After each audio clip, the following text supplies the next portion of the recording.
어떤 C라는 집사님이 완벽주의자인 남편 엘모 씨를 만나서 결혼했다 합니다. 아내는 처음에는 이런 남편이 존경스러웠으나 세월이 지나면서 남편이 두렵기 시작합니다. 남편은 가정생활에 수많은 규칙을 세웠고 밥은 몇 시에 꼭 먹어야 하고 반찬은 몇 가지 이상 되면 안 되며 수도세, 전기세는 얼마를 넘어서는 안 된다.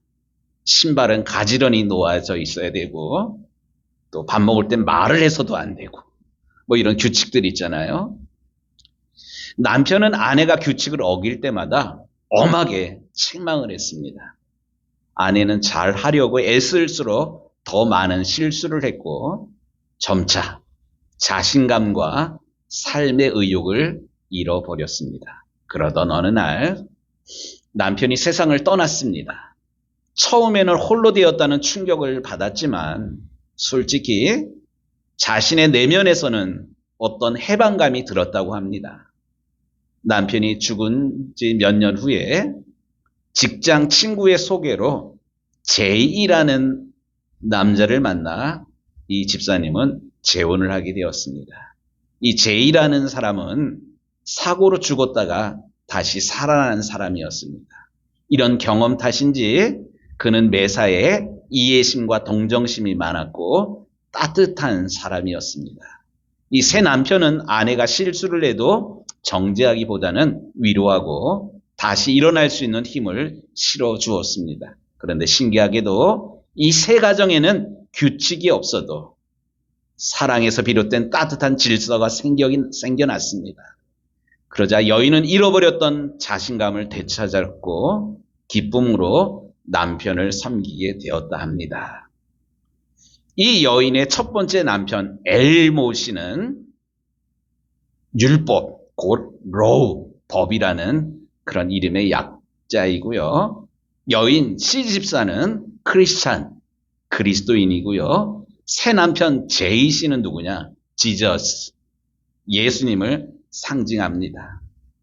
C 집사는 율법 아래 있을 때는 정죄가 두려워 마지못해서 순종했지만 새로운 남편 그리스도와 연합한 이후에는 자신을 사랑해주는 주님을 기쁘게 하려고 순종하는 사람이 되었답니다.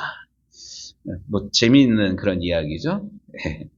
저도 이 이야기 읽으면서 어떻게 얘기를 이렇게 사실적으로 풀었을까. 이동원 목사님이 쉽게 쓰는 로마서라는 그런 설교집에서 이 이야기를 하더라고요. 어떤 여인의 경험이라는 그런 주제로 설교를 하셨는데 그 중에 이 이야기가 있어서 제가 오늘 인용을 했습니다. 우리는 지금 로마서에 대한 말씀을 오늘로 22번째 말씀을 이렇게 듣고 있어요. 7장 말씀을 읽었는데 로마서가 총 16장으로 되어 있거든요. 16장 중에 마지막 16장은 인사, 그러니까 1장부터 15장까지 얘기를 한다면 로마서의 본론인데 한 중반절까지 오게 된 것입니다. 지난주에 우리는 광복절을 보내면서 전에는 우리가 일본의 식민지 속국이었는데 현재는 해방되어서 자유 대한민국의 국민이 되었다. 마찬가지로 전에는 우리가 죄의 종, 죄의 노예였지만 현재는 하나님의 종, 아니 하나님께 속한 하나님이 우리 인생의 주인인 소속이 바뀐 그런 인생을 살아간다. 그러므로 죄로부터 해방되고 하나님의 종이 되었기 때문에 우리는 거룩함의 열매를 맺어야 된다. 이런 주제의 말씀을 우리 지난주에 나눴어요. 기억나시나요? 그렇다면 이런 주제의 말씀을 이렇게 듣다 보니까 이렇게 궁금해지는 그런 게 있어요. 그게 뭐냐면 예수님 때문에 구원받은 것이 사실이라면 우리가 그동안 알고 있었던 율법이라는 거 있잖아요. 구약 시대에는 십계명도 있고 이렇게 하라 저렇게 하라 하나님은 거룩하니 어떻게 하라 이런 수많은 율법들이 있잖아요. 복음이랑 율법과의 관계는 도대체 어떻게 되는가? 이런 궁금증, 이건 또 뭐지? 이러한 의혹이 우리의 마음에 이렇게 들게 됩니다. 이 로마서 7장은 바로 이 문제를 다루고 있습니다. 그래서 저는 오늘부터 해가지고 석 주 동안 로마서 7장의 말씀을 가지고 설교를 하려고 그래요. 그 중에 하나가 뭐냐면, 율법이라는 것은, 율법이라는 것은 오늘 조금 전에 어느 시집사 이야기인 것처럼, 시집사 이야기에서 한 것처럼 아내는 남편이 있을 때만 그에게 속하고 구속받는다, 이런 이야기와 더불어서 말씀을 좀 전개하려고 합니다. 우리가 잘 알고 있는 고린도 후서 5장 17절에 아주 유명한 말씀이 나와요. 어떤 말씀인가요? 누구든지 그리스도 예수 안에 있으면 새로운 피조물이라. 이전 것은 지나갔으니 보라 새 것이 되었도다. 그리스도 안에 있으면 새로운 피조물이 된다 그랬지 않습니까? 바울은 이렇게 하나님의 백성과 율법과의 관계를 다루면서 결혼 관계의 비유를 들어서 이것을 설명하고 있습니다. 1절 말씀에 내가 법 있는 자들에게 말하노니 너희는 그 법이 사람이 살 동안만 그를 주관하는 줄을 알지 못하느냐. 2절에 여인이 그 남편 생전에는 법으로 그에게 매인받으나 만일 그 남편이 죽으면 남편의 법에서 벗어나. 3절에도 만일 남편이 죽으면 그 법에서 자유롭게 되나니.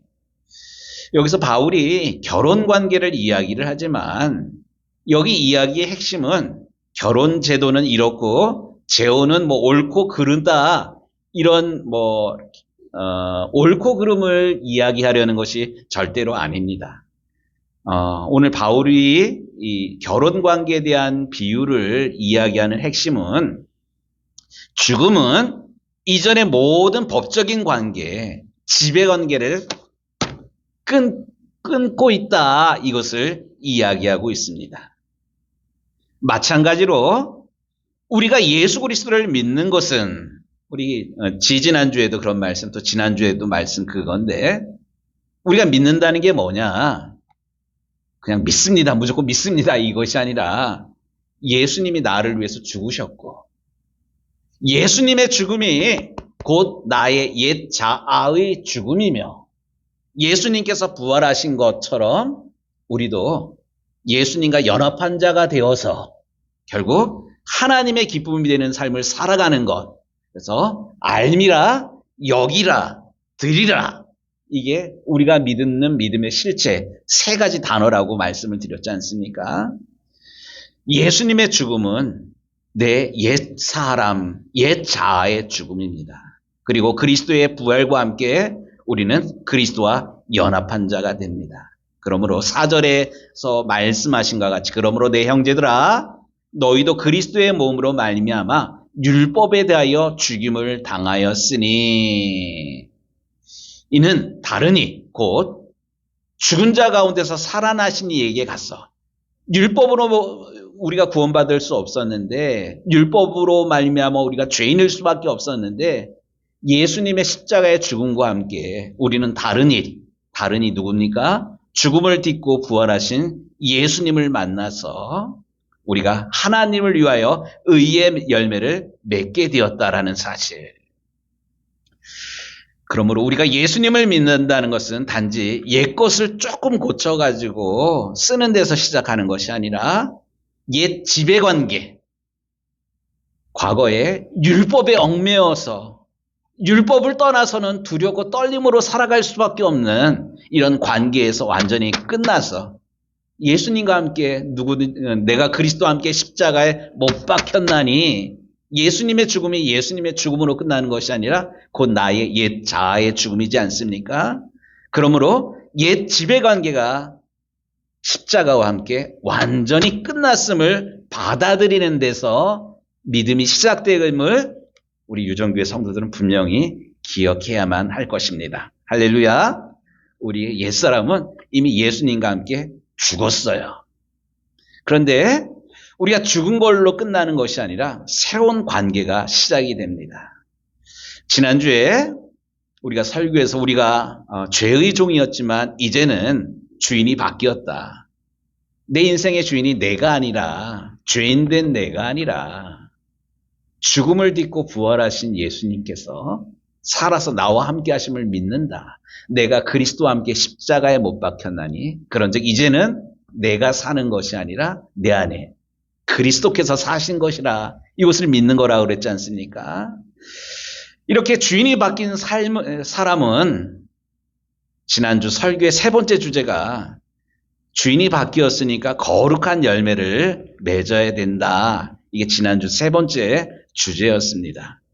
이 말씀을 오늘 4절에서는 이렇게 다시 언급하고 있습니다. 4절 말씀.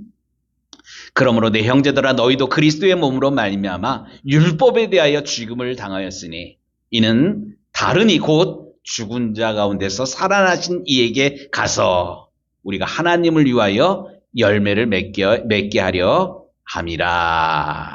아멘.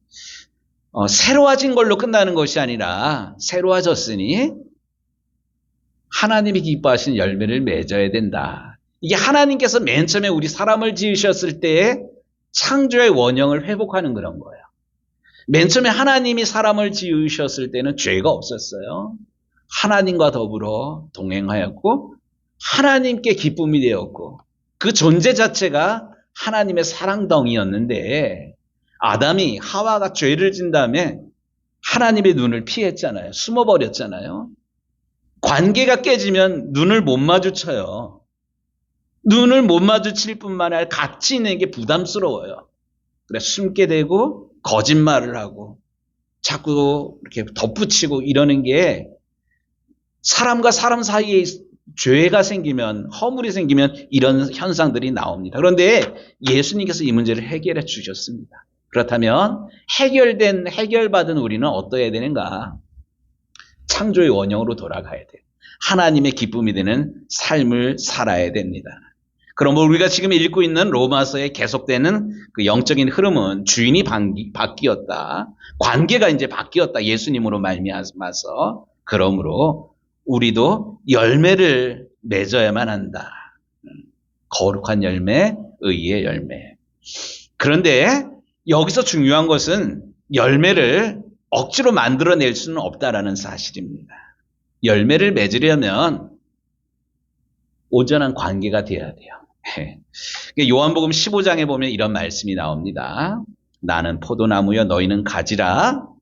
그가 내 안에 내가 그 안에 거하면 사람이 열매를 많이 맺나니 나를 떠나서는 너희가 아무것도 할 수 없느니라. 예, 지금 여름 지나면서 추수 곡식들이 잘 익어가요. 우리 남선교회 농사 짓는 논에도 벼들이 이삭이 막 올라오고 아주 이뻐요. 그런데 봄에 씨앗을 심는다고 그냥 열매가 자라는 것이 아니라 모든 곡식들은 마찬가지예요. 모든 나무들은 뭐 비싼 나무를 비싼 종자를 사다 심는다고 그냥 자연스럽게 열매가 맺히는 게 아니라 이제는 땅에 뿌리를 내리고 있어야만 돼요. 아무리 비싼 거 좋은 거 사다 놓는다 할지라도 심지 않으면 땅과 연결되어 있지 않으면 열매를 맺을 수가 없어요. 우리가 잘 알고 있는 자연의 법칙이지 않습니까? 영적으로도 마찬가지예요. 요한복음 15장 4절 말씀에 보니까 가지가 포도나무에 붙어 있지 아니하면 스스로 열매를 맺을 수 없음과 같이 너희도 내 안에 있지 아니하면 그러하니라. 아멘. 신앙생활도 마찬가지입니다. 우리가 하나님의 성품을 닮은 거룩에 이루기 위해서는 하나님 안에 거해야 됩니다. 하나님과 연합해야만 합니다. 근데 하나님과 연합하지 않고 그냥 일주일에 한번 교회 나오는 것으로 내가 신앙생활을 한다거나 아니면 성경책을 뭐 비싼 거, 화려한 거, 이쁜 성경책을 끼고 다닌다고 그래서 내가 거룩한 열매를 맺는 것 아닙니다. 또 차 타고 다니다 보면 십자가 많이 걸려 있잖아요. 물고기 많이 표시하고 다니잖아요. 그런 액세서리를 달고 있다고 그래서 내가 거룩해지는 것 아니에요. 우리가 우리 주 예수 그리스도와 연합되어 있지 않는다면, 연결되어 있지 않는다면 열매가 맺히지를 않습니다. 그러므로 요한복음 15장 7절 말씀에는 너희가 내 안에 거하고 내 말이 너희 안에 거하면 무엇이든지 원한 대로 구하라. 그리하면 이루리라. 우리가 기도 응답을 받고 소원하는 것이 이루어지려면 뭐 외형적으로 형식적으로 흉내낸다고 그래가지고 기도가 응답되는 것 아니에요. 전제가 있는데 중요한 것이 우리가 하나님 안에 참 포도나무 되시는 예수님 안에 우리가 연결되어 있어야만 합니다. 이것을 성경에서는 내 안에 거하고 내 말이 너희 안에 거하여야 된다. 그런데 우리가 예수님 안에, 우리 하나님 안에 거하려면 우리의 주인이 바뀌어야 되는 그런 거예요. 지난 수요일 날도 그런 말씀드렸는데 우리가 사회생활하면서 이렇게 관용적으로 나오는 말이 있어요. 이게 뭐냐면 모르는 사람 만나면 인사할 때 말씀은 많이 들었습니다. 이렇게 인사를 해요. 이 말씀은 많이 들었습니다라는 말이 친하다는 말이에요? 살갑다는 말이에요? 그냥 하는 말인가요? 그냥 하는 말이에요. 우리가 어떤 사람을 만나가지고 헤어지기 전에 꼭 하는 말이 있어요. 우리 언제 밥 한 끼 하자고. 우리 윤 집사님 언제 밥 한 끼 해요. 뭐 이러는 것이 이 사람이 나를 생각해가지고 나랑 밥 먹고 싶은 거구나. 뭐 이렇게 들릴 수도 있지만 우리는 딱 들으면 알아요. 이거 그 인사말이구나. 우리가 예수님을 사랑하고 예수님을 만나는 예수님과의 관계도 말씀을 많이 들었습니다. 이것으로 끝나서는 안 돼요.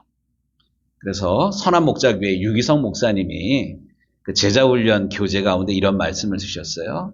어떤 사람이 천국에 가가지고 예수님을 만났는데 예수님을 만나자마자 이 땅에 있을 때 입에 밴 습관들이 있잖아요. 쫓아가가지고 예수님 손을 붙잡았어요. 말씀을 많이 들었습니다, 예수님. 혹시 우리가 예수님을 머리로만 알고 또 습관적으로, 문화적으로, 분위기적으로만 알고 있습니까? 그 관계를 이제 넘어야 됩니다. 예수님이 나의 주님, 또 예수님은 내가 너희를 종이라 하지 아니하고 친구라 하리니 이렇게 말씀하시면서 사람이 자기 친구를 위하여 목숨을 버리면 이보다 더 큰 사랑이 없느니라 라는 말씀을 하신 것처럼 예수님 실제로 우리를 사랑하셨기 때문에 죄 없으신 예수님 십자가에 죽기까지 우리를 위해서 모든 것 쏟으셨는데 우리가 이 예수님을 머리로만 아는 것이 아니라 나의 주님, 나의 구주, 나의 생명으로 우리 예수님을 알고 믿고 그 예수님으로 인해서 기뻐하고 감사하고 예수님과 늘 동행하는 우리 유정교회 모든 성도들이 되시기를 우리 주님의 이름으로 축복합니다. 그러므로 이렇게 우리가 예수님을 진실로 진정으로 나의 주님, 나의 구주로 고백한다면 우리는 이제부터는 새로운 방식의 삶을 살아가야만 합니다. 6절 말씀에 이제는 우리가 얽매였던 것에 대하여 죽었으므로 율법에 대해서 죽었다는 거예요. 율법에서 벗어나 이러므로 우리가 영의 새로운 것으로 섬길 것이요 율법 조문에 묵은 것으로 아니할지니라. 여기 보면 두 가지 대비되는 것이 있어요. 율법과 영, 또 묵은 것과 새로운 것. 율법은 묵은 것이고 옛 것이고 과거의 것입니다. 하지만 영은 새로운 것, 살리는 것, 하나님의 거룩한 영입니다. 바울은 이미 로마서 2장 29절에서 오직 이면적 유대인이 유대인이며 할례는 마음에 할지니 영에 있고 율법 조문에 있지 아니하고 이런 말씀을 하였어요. 이 말은 할례를 몸에다 하는 게 중요한 것이 아니라 마음에다가, 그러니까 우리가 신앙생활 하는데 주일날 11시에 교회 나오고 내가 신앙생활 다 했다 이걸로 끝나서는 안 돼요. 교회 와가지고 예배 드리는 그 정성, 그 구별된 마음으로 예배 마치고 나가서도 삶 속에서도 하나님께 예배 드리는 믿음으로 살아가야 돼요. 그러므로 우리 신앙인들은 신앙생활 잘 해야 돼요. 근데 신앙생활만 잘하는 게 아니라 생활 속에서 구별된 믿음으로 생활신앙을 잘 해야 돼요. 이게 하나님께 드리는 예배이고 전도하는 삶입니다. 그런데 유대인들은 이렇게 형식적인 내가 할례를 행하였다. 내가 뭐 율법을 알고 있다. 율법을 외우고 있다. 금식을 하고 있다. 구제를 하고 있다. 여기에만 얽매여 있습니다. 사도 바울은 계속해서 형식보다 원래 정신, 내용이 중요하다고 강조하고 있습니다. 이것은 로마서 8장에서 이것을 성령이 이끄는 삶이라고 본격적으로 풀어가게 될 터인데, 여기서 중요한 것은 율법이 필요 없다는 말이 아닙니다. 7장 12절에도 율법은 거룩하고 계명도 거룩하고 의로우며 선하다라고 사도 바울은 이야기합니다. 문제는 율법이 아니라 율법을 지켜 내 힘으로 의로워지려는 옛 방식. 이게 율법주의자예요. 마음은 전혀 그렇지 않은데 다른 사람 눈 때문에 다른 사람 보니까 다른 사람이 나를 예수 그리스도를 교회 다니는 사람으로 아니까 다른 사람 눈 때문에 거룩하게 거리에서 기도하고 큰 소리로 기도하고 다른 사람 듣게 기도하고 이 형식적인 그런 것들이잖아요. 결국 율법을 지켜서 내 힘으로 의로워지려는 자기 의의 방식을 벗어나야 된다고 그럽니다. 우리도 신앙생활하면서 곧잘 안 그렇다고 하면서도 알게 모르게 이 바리새인처럼 율법에 얽매인 그런 삶을 살아갑니다. 해야 하니까 하고 안 하면 벌 받을까 봐 두려워서 하고 남들이 보니까 하고 이게 결국 기쁨으로 신앙생활하는 것이 아니라 타율적으로 억지로 끌려다니는 믿음 생활을 하였습니다. 지금까지는. 하지만 우리가 우리 인생 가운데 지금 한 20여 차례 아니 50여 차례 로마서의 말씀을 들으면서 과거의 내가 아니라 과거에 신앙생활하던 이런 모습이 아니라 새로운 방식으로 예수 그리스도가 나를 구원해 주셨고 나와 함께 하셨고 또 구원받은 내가 하나님의 기쁨이 되는 삶을 살아가야 된다면 이제는 새로운 방식으로 우리가 하나님께 영광을 돌려야만 합니다. 그게 뭐냐? 억지로 하는 것이 아니라 남들 눈 때문에 하는 것이 아니라 은혜 받았기에 헌신하는 것이고 주님을 사랑하기에 예배하는 것이고 성령께서 기뻐하시는 일이기 때문에 손해보면서도 기쁨으로 섬기는 것입니다. 같은 예배를 드려도 억지로 하는 그런 예배와 구원의 감격으로 받은 은혜로 성령께서 기뻐하신다는 사실을 알고 하는 예배는 예배드리는 태도가 달라요. 바쁜데 식당 봉사, 이렇게 한 달에 한 번씩 하는 거 왜 이렇게 빨리 오는 거야? 이거 억지로 하면 그래요. 어저께 더운데 또 비 오는 가운데 무더운데 우리 오늘 개사께 준비하느라고 와서 풀도 뽑고 구석구석 청소했지 않습니까? 이게 율법의 눈으로 하면 누구는 오고 누구는 안 오고 이거 따지게 되는 거예요. 하지만 기쁨의 감격으로 하나님께서 우리 인생을 우리 교회를 이렇게 축복의 통로로 사용하여 주시니 감사할 따름입니다 하면 덥더라도 땀 흘리면서도 웃으면서 어저께 우리 여성기원들 모여가지고 땀 흘리고 나니까 얼굴이 시뻘개지더라고. 꼭 사우나 이렇게 나온 그런 얼굴들이었어요. 그런데 어느 누구 하나 짜증내거나 이렇게 불편한 얼굴 없이 이렇게 일하는 모습 보니까 너무 감사하더라고요. 예. 이게 하나님께서 기뻐하시는 새로운 방식입니다. 이제 말씀을 마무리합니다. 오늘 시작하면서 들었던 씨 집사 이야기. 억지로 남편이 무서워가지고 신앙생활하던 이런 모습이 혹시 내 이야기는 아닙니까?